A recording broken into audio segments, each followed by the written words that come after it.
राजस्थान में एक बार फिर 9 फरवरी से मौसम बदलेगा और 3 दिन बारिश होगी। बारिश से सर्दी का असर बढ़ने की संभावना है। मौसम विभाग का मानना है कि राज्य में एक और पश्चिमी विक्षोभ सक्रिय होगा। इससे इसके असर से पूर्वी और पश्चिमी राजस्थान के कुछ जिलों में 11 फरवरी तक बारिश होने की संभावना है। इधर आज पूर्वी और पश्चिमी राजस्थान में मौसम शुष्क रहने की संभावना है। पूर्वी राजस्थान के अलवर, भरतपुर, धौलपुर और पश्चिमी राजस्थान के गंगानगर और हनुमानगढ़ जिलों में कोहरे का असर देखने को मिल सकता है।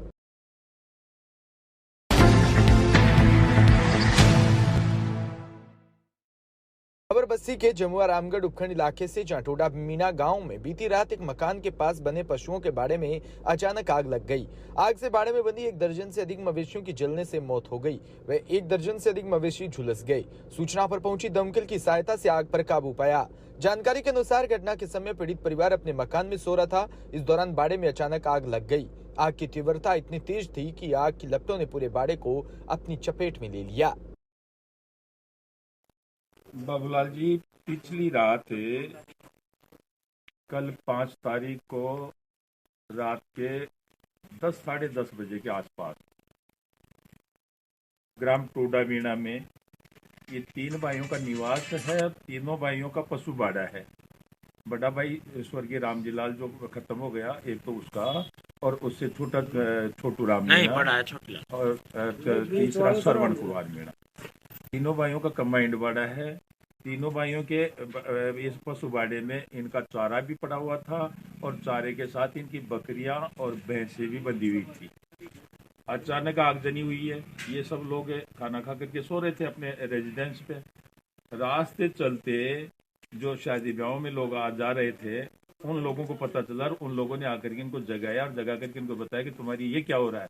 तब जाकर के भाग करके उठ करके इस पशु बाड़ी में आए थे।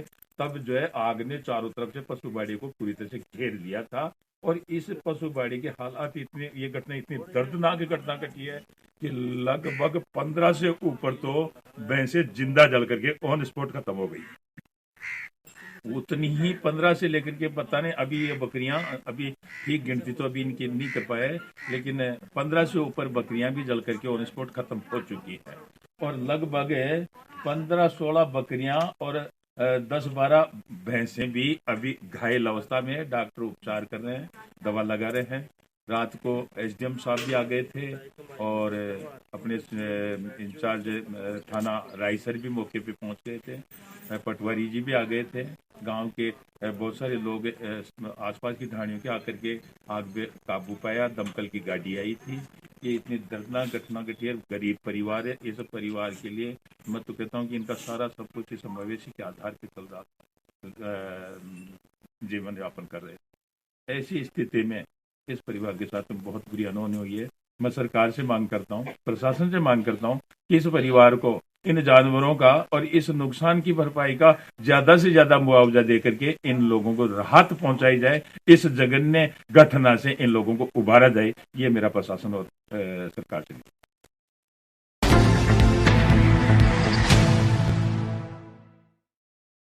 खबर जयपुर के बगरू से, जहां राजस्थान के मुख्यमंत्री अशोक गहलोत व प्रदेश प्रभारी अजय माकन का अजमेर जाते समय जगह जगह स्वागत सत्कार किया। वहीं बगरू विधायक गंगा देवी के नेतृत्व में बगरू विधानसभा के क्षेत्रवासियों ने स्वागत किया। मुख्यमंत्री अशोक गहलोत के स्वागत में राजस्थानी की कला संस्कृति की झलक देखी गई। अंतर्राष्ट्रीय अलगोजा वादक रामनाथ चौधरी ने अलगोजे की धुन पर सभी को मंत्रमुग्ध किया। वहीं सवर कोकिला लता मंगेशकर के निधन पर राष्ट्रीय शोक होने के कारण मुख्यमंत्री गहलोत ने हाथ जोड़कर सभी का अभिवादन किया और स्वीकार किया। इस मौके पर बगरू विधायक गंगा देवी, सरपंच अध्यक्ष बंशीधर गढ़वाल सहित अनेक कार्यकर्ता मौजूद रहे।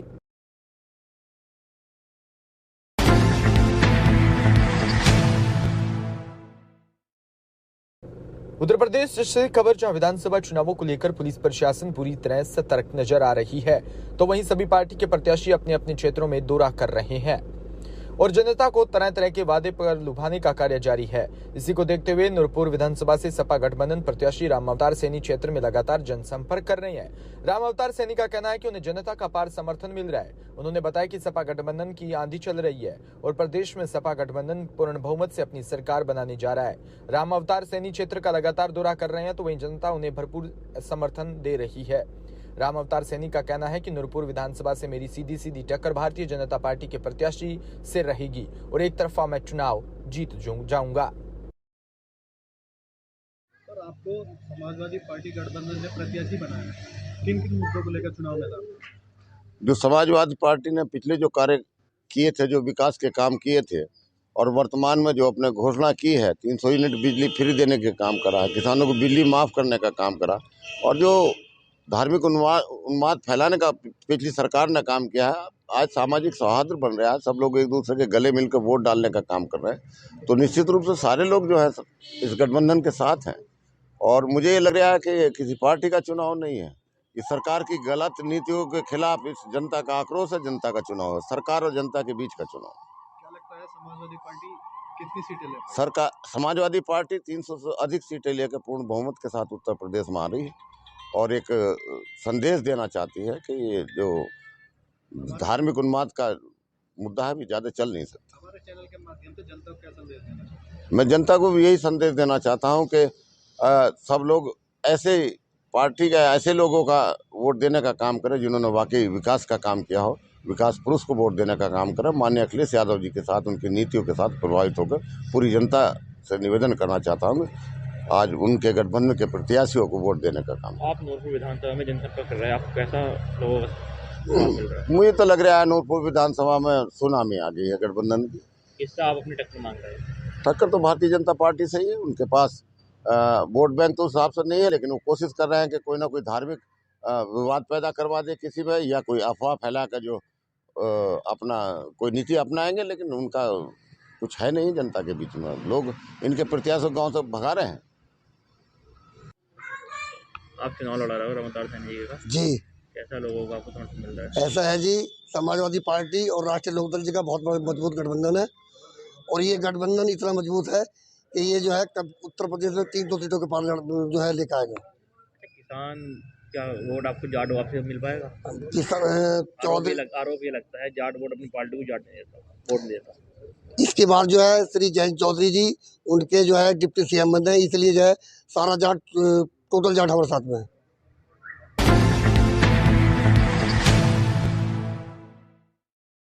वहीं जनपद कासगंज की अमापुर विधानसभा 101 पर 2022 के चुनावों में दिलचस्प नजारा देखने को मिलेगा। सभी प्रत्याशी लगातार वोट क्षेत्र का दौरा कर जनता से वोट की अपील कर रहे हैं। वहीं बसपा प्रत्याशी सुभाष चंद्र शाक्य भी क्षेत्र में है, लगातार दौरे कर रहे हैं। वहीं अमापुर विधानसभा 101 वासियों को भी उनका भरपूर समर्थन दिन प्रतिदिन मिल रहा है। वहीं बसपा प्रत्याशी सुभाष चंद्र शाक्य ने जनता से वोट की अपील की। वहीं बसपा प्रत्याशी सुभाष चंद्र शाक्य ने दर्जनों गांवों का तूफानी दौरा कर जनता से वोट की अपील की।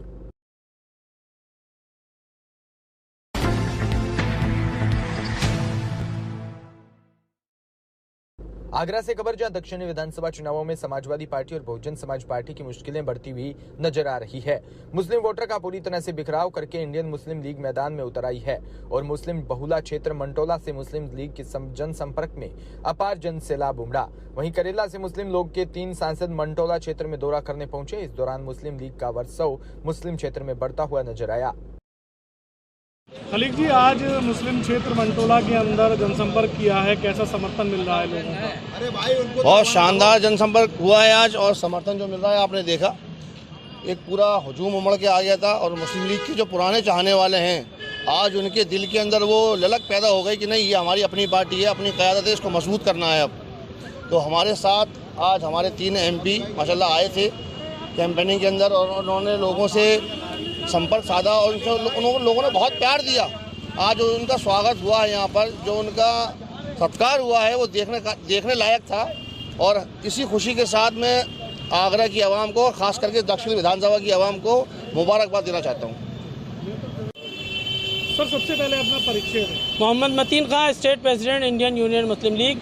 आज ये जो मोहम्मद कामिल अबुल उलाई इस 88 विधानसभा से वो उम्मीदवार हैं, ये अकेले इंडियन मुस्लिम लीग के उम्मीदवार नहीं, ये राष्ट्रीय परिवर्तन मोर्चा जो बामसेफ के द्वारा बनाया गया है, जिसको हेडेड कर रहे हैं रवामन वेशराम जी, उनका ये संयुक्त उम्मीदवार हैं। और ये एक टाइम है, this is the time for change. ये एक चेंज है कि लोग वांछित और दलित माइनॉरिटीज़ के लोगों को जब नज़रअंदाज किया गया, उनके हुकूक़ को उनको नहीं दिया गया, तो उनके हुकूक़ को मिलना चाहिए। इस बात का बाकायदा प्रमाण है कि ये जो इस बार का बजट है वो 96% लोगों को नज़रअंदाज किया है। इस मुल्क का जो 85% जो मूल निवासी है, जो वांछित है, दलित है, पिछड़े वर्ग का लोग हैं, उनके साथ इंसाफ नहीं हुआ है और उसी पे ही उत्तर प्रदेश की हुकूमत चल रही है। वो 4% लोगों को बजट दे रही है और 4% लोगों को देने का मतलब कि सब लोगों के हुकूक को पामाल किया जा रहा है और सिर्फ एक तरह का जैसे ड्रग्स इंजेक्शन लगा दिया गया है कि साहब वो इंजेक्शन इस बात का कि साहब हिंदुत्व का इंजेक्शन लगा दिया गया कि सब सारे के सारे लोग एक सिमत में खड़े हो जाएं। इस प्रदेश के अंदर जो लोगों की मूलभूत सुविधाएं हैं उनसे वो सवाल ना कर सके। तो क्या लगता है आपको आगरा में जो आपने संबोधन किया है कैसा समर्थन मिल रहा है? यहाँ पर लोगों का देखिए हर जाति के लोग यहाँ पर हैं। दलित समाज के बहुत बड़े तादाद में लोग हैं, पिछले समाज के लोग हैं, अल्पसंख्यक समाज के बहुत बड़ी तादाद है। सब वांछित लोग हैं, उनको अनटचेबल बनाया गया है। चाहे समाजवादी पार्टी देख लें, कांग्रेस देख लें, बीजेपी देख लें, जो भी पार्टीज़ हैं सब पार्टीज़ ने माइनॉरिटीज़ को और दलितों को बिल्कुल हाशिए पे ला करके खड़ा कर दिया। वो अब तब्दीली चाहते हैं, चेंज चाहते हैं। वही परिवर्तन मोर्चा चाहता है और परिवर्तन मोर्चा आएगा और उसकी सरकार बनेगी। सर, आज आगरा दौरा हुआ है आपके प्रत्याशी को लेकर, क्या कहेंगे? कैसा लोगों का स्वभाव, कैसा आपको समर्थन मिला है लोगों से? हमको अच्छा समर्थन मिला है। हम जो आया दिल्ली से पार्लियामेंट का, इसके बाद हम केरल से हैं, हम 3 MP लोग आया है। आगरा से मतीन साहब ये हमारा पार्टी उत्तर प्रदेश का हमको बुलाया था, हम पहले इधर आया, एकदम अच्छा स्वीकरण मिला हमको। आप जैसा बोलते हैं प्रत्याशा है जो हमारा कलीम साहब है ना, अच्छा वोट मिलेगा, जीतेगा। ये हमको उत्तर प्रदेश में ये बहुत पहले हमको सोचता है, हमको अच्छा प्रतिकरण मिलेगा।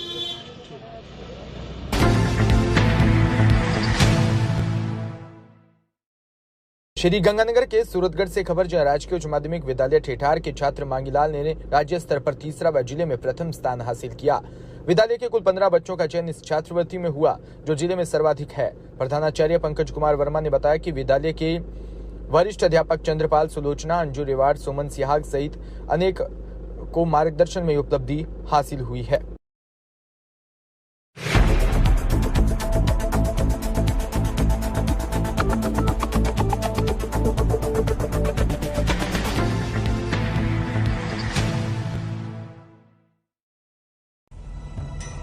बिना रुके, बिना डरे, बिना किसी समझौते के